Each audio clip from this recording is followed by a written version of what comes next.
Sejak bulan Maret 2020 yang lalu, bersamaan dengan pandemi COVID-19 sampai sekarang, SMA Negeri 1 Serui melaksanakan proses belajar mengajar secara daring atau online maupun luring atau offline, di mana proses belajar mengajar menggunakan pendidikan atau pembelajaran jarak jauh melalui model pembelajaran laboratory model dan moving class serta problem class. Baik ulangan mid semester dan ulangan semester serta ujian sekolah yang menggantikan ujian nasional tahun pelajaran 2020-2021 dilaksanakan secara online atau daring melalui CBT. Bersamaan dengan peringatan HUT ke-52 tahun SMA Negeri 1 Serui tahun 2021, sedang diadakan kajian oleh SMA Negeri 1 Serui yang bekerja sama dengan LPMP Papua, Dinas Pendidikan Perpustakaan dan Arsip Daerah Provinsi Papua, serta tim pengembangan calon guru penggerak dan calon sekolah penggerak Kementerian Pendidikan dan Kebudayaan Republik Indonesia untuk mengkaji kemungkinan perubahan SMA Negeri 1 Serui dari SMA reguler menjadi SMA terbuka yang proses belajar mengajarnya akan berlangsung secara daring atau online dan luring atau offline seperti yang telah terlaksana selama ini sejak Maret 2020 yang lalu sampai saat ini. Apakah ke depan Wiyata Mandala SMA Negeri 1 Serui bisa dinamakan Wiyata Mandala Ganesha bersamaan dengan kajian perubahan bentuk sekolah reguler menjadi sekolah terbuka? Semoga kau semakin cantik selalu. Putih mata apa ulangan apa? Kau sudah punya catatan? Dari hari Senin sampai Jumat, iya toh? Mapel apa yang kamu ikuti? Ulangannya. Hari pertama ikut tidak? Ikut hari pertama. Berarti ini sudah, ini toh? Selasa? Ikut tidak? Kimia? Kimia tidak? Penjas? Penjas ke sih ikut, sejarah tidak. Ini tidak, ini ikut, ini tidak lagi. Maksudnya kenapa tidak ikut kimia dengan sejarah? Aku masuk jam cepat ibu. Lambat masuk ibu. Oh. Dia di kampung. Harus cari jaringan ke kampung sebelah lagi. Kalau Rabu? Ada tidak yang kamu ikuti? Rabu. Bahasa Inggris, sosiologi, PKN. Ikut semua? Berarti ini tidak. Ibu bikinkan jadwal supaya kamu datangi gurunya satu persatu toh. Kamis sejarah, pendidikan seni, biologi. Mana? Sejarah peminatan, pendidikan seni, biologi. Semuanya tidak diikuti? Iya. Ini tidak toh? Saya silang. Yang hari terakhir, prakarya, ekonomi dengan agama. Ikut semua? Berarti hanya beberapa. Nah sekarang, ini ibu tuliskan berarti kimia, tidak, sejarah umum, sejarah peminatan, apalagi pendidikan seni, kemudian terakhir biologi. Berarti ada 5 mata pelajaran yang tidak kamu ikuti. Ini untuk MIT ya, MIT. Kalau tugas-tugasmu?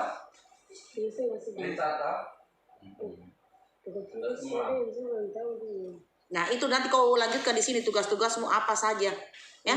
Ini harus masuk sebelum tanggal 23 November ya. Ambil kartu. Kelas berapa? PS3. Nama? Ismail. Ismail, kartumu belum selesai karena saya lihat di sini kosong. Ini NISN-mu. Nah, ini yang tidak ada. NISN. Jadi nanti kamu bawa fotokopi SKHU ya. Bawa itu. Bawa ke Ibu Fitri. Ibu Fitri mau bikin kartu. Nah, jadi sambil kamu urus ini, urus juga kartu pelajarmu. Sudah pernah foto? Belum? Belum. Sudah. Di situ, kembali ke situ. Ya. Bawa ini fotokopinya supaya ditulis NISN-nya. Ya. Iya. Kau ke Ibu Fitri dulu. Selesaikan baru kamu urus semua di guru-guru mata pelajaran itu kau menghadap. Ya. Ibu Fitri yang Kemampuan diri itu tidak hanya kemampuan dari segi ekonomi, tidak hanya kemampuan dari fisik, tetapi juga kemampuan dari psikologis atau kejiwaan kalian. Contoh, kamu orangnya yang fisiknya lemah, lihat darah jijik, lihat barang yang kotor jijik, mau ambil di fakultas kedokteran, itu saja tidak masuk akal kan? Ya, itu namanya kondisi psikis. Atau mungkin, Bu, saya ingin menjadi seorang pilot wanita karena masih jarang pilot wanita. Tapi kalian trauma dengan ketinggian atau fobia dengan ketinggian, nggak mungkin kan? Nah, itu jadi kemampuan dari segi keuangan, kemampuan pikiran kalian atau kognitif kalian, terus kemampuan psikis kalian, itu semuanya harus diperhatikan. Kemampuan fisik juga, misal apa? Di kedokteran atau di pekerjaan yang lainnya yang membutuhkan prakteknya banyak ketika nanti proses perkuliahan, itu fisik kalian mampu nggak? Karena banyak siswa-siswa itu yang akhirnya putus di tengah jalan karena kondisinya yang tidak mampu, sakit-sakitan karena terlalu banyak prakteknya. Itu juga harus diperhatikan. Kenapa? Ya kan? Nah, buang waktu, buang tenaga, buang biaya. Oke. Jadi dari pembicaraan antara kalian dengan Ibu tadi, kira-kira hal apa yang bisa didapat? Apa kira-kira yang bisa didapat? Nah, gambaran. Jadi ada gambaran untuk mempersiapkan ketika nanti masuk di perguruan tinggi. Nah, paling tidak dari sekarang sudah mulai memperbaiki nilai-nilainya yang berhubungan dengan jurusan dan fakultas yang akan diambil. Kenapa? Karena nanti kan ada beberapa jalur untuk masuk di perguruan. Tapi sudah memenuhi syarat, bisa masuk di jalur undangan, bisa masuk di jalur non-tes, SBMPTN, pakai jalur prestasi. Itu kan lebih enak. Kalian tidak perlu bersusah. Tapi beda kalau kalian hanya mengutamakan cita-cita saya ada pada bidang pekerjaan A, harus, tanpa memperhatikan kemampuan kognitif atau pikiran kalian, tanpa memperhatikan kemampuan fisik, tanpa memperhatikan kemampuan ekonomi, tanpa memperhatikan kemampuan psikis atau kejiwaan kalian. Banyak sekali kendala yang akan dihadapi. Ibaratnya kalau kamu cuma mengandalkan cita-cita saja tanpa melihat pertimbangan 4 hal tadi, teman-teman kamu belajar sekali baru membaca yang memang sudah mampu dalam bidang itu, cerdas dalam bidang itu, sudah belajar sekali, mereka sudah mampu. Tetapi mereka yang hanya mengandalkan cita-cita tanpa memperhitungkan hal-hal lain, akhirnya berpikirnya lebih berat, belajarnya pun harus berulang kali. Mungkin belajar 3-4 kali baru nyambung di. Nah, keuntungannya di situ.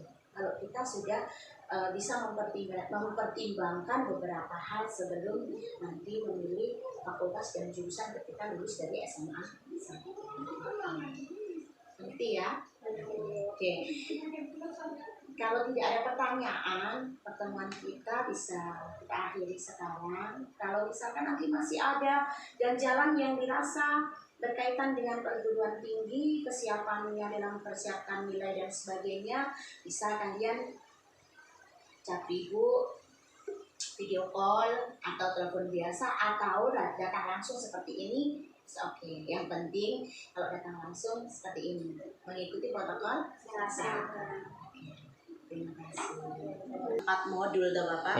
Jadi kita diminta untuk mempraktekkan tiap modul itu. Jadi salah satunya itu kalau guru BK memberikan layanan bimbingan kelompok seperti ini. Makanya saya rekam nanti baru masukkan ke lembar kerjanya kita sebagai guru penggerak, seperti itu Bapak. Amin. Karena kemarin saya sudah sempat sampaikan ke fasilitator bahwa kalau untuk bimbingan konseling kalau daring agak susah karena tidak ada bukti fisik nilai dan sebagainya.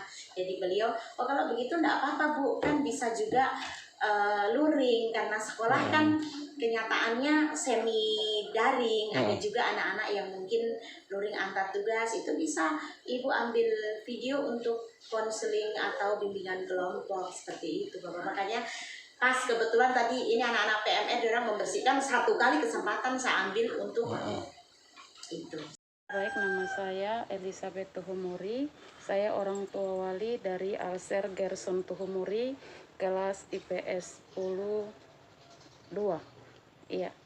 Di sini saya mau menjelaskan tentang proses pembelajaran adik saya di rumah.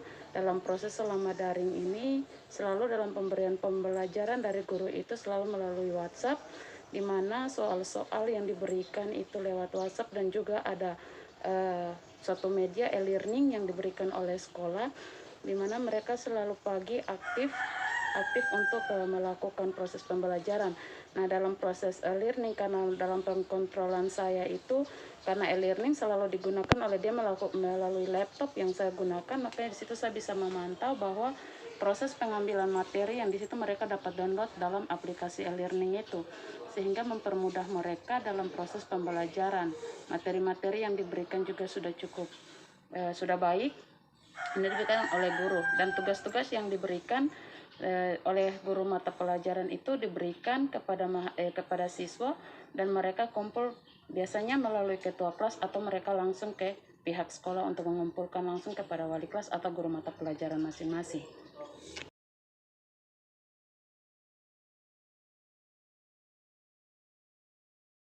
Kalau menurut pemantauan saya selama pembelajaran di rumah ini, mereka buat tugas itu dan selalu kumpul datang ke sekolah dan memberikan langsung kepada kepada guru mata pelajaran. Guru mata pelajaran mana saja Ibu? Guru mata pelajaran itu saya juga kurang terlalu tahu yang mata pelajaran, tapi cuma karena tiap hari dia sampaikan bahwa ada pelajaran matematika, ada tugas matematika yang diberikan. Cuma saya juga belum tahu guru matematikanya siapa. Jadi saya cuma bilang, ya sudah kerjakan dan kumpul kembali. Iya, kalau lewat jaringan kemarin kan diberikan link ya Bapak ya, diberikan link kepada mereka yang dikirim lewat WhatsApp, mereka kerjakan, dan di situ kan sudah tercover jawaban mereka dan sudah terekam masuk kepada mata pelajaran masing-masing. Jadi lancar Bu ya? Lancar Bapak. Oh ya, terima kasih Bu. Iya Bapak. Iya. Perkenalkan, nama saya Dinia Khairani Asnur, saya dari SMA Negeri 1 Serui, saya kelas 10 IPA 5. Saya belajar di rumah selama pandemi ini cukup baik karena guru-guru telah memberikan kami link untuk belajar seperti di e-learning dan di BM. Tapi sekarang kami jarang pakai BM karena kami merujuknya ke pakai e-learning untuk pakai link. Dan kami juga ulangan biasa memakai link untuk belajar, ulangan semuanya kita pakai link. Dan cukup baik selama pandemi ini kita belajar. Saat memasuki di e-learning, kami membuka materi dan mendownloadnya, dan kami pelajari. Jika ada tugas kami kerjakan dan kami kumpulkan melalui foto, upload, atau kalau jaringan bermasalah, kami segera mengantarnya ke sekolah untuk mengumpulkan di meja guru. Dorongan dari orang tua untuk belajar di rumah biasanya menggunakan HP, dan jaringan cukup baik kalau di rumah. Kalau biasa jaringannya tidak memungkinkan, biasa pakai IndiHome di rumahnya teman gitu. Kesulitan yang saya alami saat pembelajaran pada pandemi di rumah ini yaitu tidak memahami pelajaran, dan jaringan cukup tidak memungkinkan untuk saat belajar untuk mengenai materi-materi yang dikasih oleh guru-guru. Saya mempersiapkan diri untuk ulangan sedekat ini tanggal 23 November. Saya akan belajar sungguh-sungguh untuk mendapatkan nilai terbaik pada ulangan ini. Ya. Untuk itu, saya mengajak teman-teman semua untuk belajar di rumah dengan baik, biar mendapatkan nilai yang terbaik juga buat ulangan ini, dan semuanya semangat untuk dalam belajar saat pandemi.